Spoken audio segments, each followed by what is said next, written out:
Alright guys, welcome back to Scratch Golf Performance. In today's video, I'm going to teach you the ultimate golf warm-up to do for each round or practice session. And all you need is a driver. Let's get to it. So golfers are considered athletes, and what you see athletes of all other sports do before a game or practice or training is warm up. Oftentimes amateurs overlook the importance of the warm up. They'll just go out on the range and hit a few balls and say they're warmed up, where most people need a lot more than just hitting a few balls to get loose and get prepared for practice or playing a match or playing a tournament. I'm going to teach you a 5 to 10 minute warm up that you can use with just a driver. And the reason we want to use a driver is it's the longest club in the bag. All right, so the first one that we're going to do is just grabbing that driver as wide as you can. You can even grab the head of the driver if you need to, but we're going to go up and around and then back behind our head. And then we're going to bring that back up and over. If you're having trouble with that, you can go one at a time, up and around, just like that. If you can do the same time and alternating, I would recommend doing both. Again, just more movements to get more loose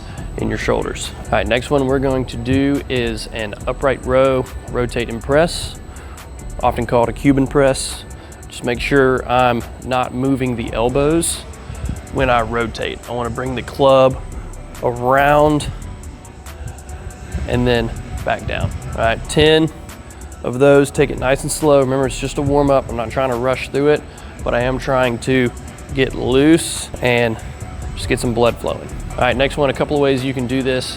I would recommend doing it here just so you can get a good feel for the movement. It's just a good morning, hinging the hips, keeping that club along the spine. All right, again, just trying to warm up the hips, get the hamstrings loose. If you're a little bit more advanced, you can just put that club on your shoulders and then do that same hinge movement. And then after that, you can go straight to your rotations.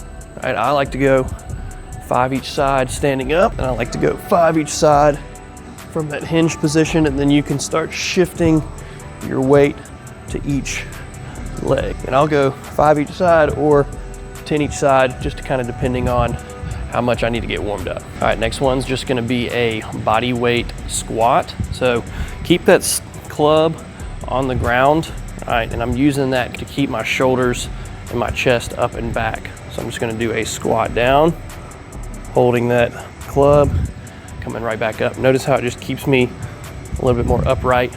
Try and get as low as you can. Obviously, the goal with the squat is to or past parallel, getting those knees out. Again, just a good all around lower body movement prep. Now we're gonna get the hips loosened up just a little bit. We're gonna bring that knee up to 90 degrees on the club, use it for balance. And I'm trying to rotate that leg in 5 times. Notice how my knee is at 90 degrees, foot is also at 90 degrees. Once you get 5 on that side, you're gonna go to the outside of the club and focus on that external rotation. Just getting that foot out as far as you can while keeping this knee up against the club. And another one we'll do, kind of warm up the hamstrings, is a scoop. So heel to toe, hips back, and I'm trying to bring that club down the shin, stretching those hamstrings out. You can switch on this one, heel to toe, hips back, big reach down, switch, 5 each side on this one. All right, next ones we're gonna be doing are from a half kneeling position, still using this club for balance and posture, but I'm gonna start with a hip drive forward, again, keeping the shoulders up, and I'm gonna shift those hips back, get that toe up, and then lean down. That's gonna stretch the hamstrings. 5 each side on this one. If you need a little bit more room, you're not able to get that leg fully extended, just keep scooting that foot up until you're able to shift the hips back and then go into that stretch. Notice how all of these movements that I'm doing are dynamic in nature, meaning I'm moving through space and moving through the full range of motion. You never wanna do static stretching before exercise, before a tournament, before practice. Static stretching, when your muscles are cold, increases a chance of muscle tears, increases injuries. So you wanna get the blood flowing first, get a little hot, get a little sweaty, then you can do as much static stretching at the end of any activities. All right, but no static stretching before. Make sure it's all dynamic in nature. All right, this next one, still from that half knee position. I'm just gonna get my hands as wide on the club as I can, get my hands up over my head, then I'm trying to twist as far as I can, back and forth. All right, what this is doing is isolating that core and my shoulders, keeping my hips out of play. And notice how my head is in between my arm. All right, the only thing that's moving is my core. All right, you're gonna do 5 each side on this one, and you'll do 5 each side on the other leg.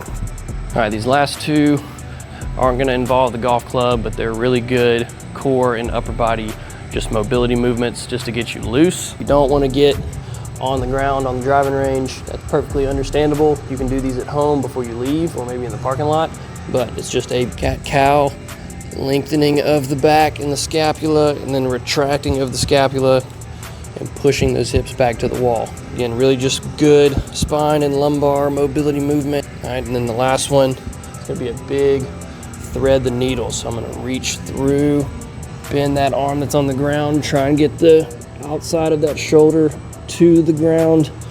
Then I'm gonna twist up, just like that. Big reach through, big stretch, come back up. All right, this next one, make sure you're doing it at the very end of the entire warm-up and movement prep. It's a little bit more fast and explosive, so I want you warm and I want your heart rate a little bit more elevated, but I'm just doing a swing here, balancing on the inside of that club, swinging that inside leg.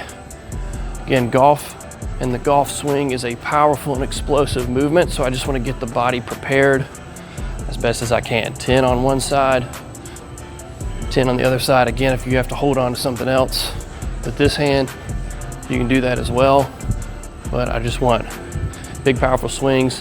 But that's a rapid stretch in the hamstring, so I want you warm, doing that at the end of the warm-up. All right guys, so that is it for the video. If you liked this driver warm-up, make sure to like and subscribe. I've got a lot more videos on my channel that are gonna help improve your golf swing, help improve your fitness, and just get you better at golf. So other than that, check me out on the next video. Peace.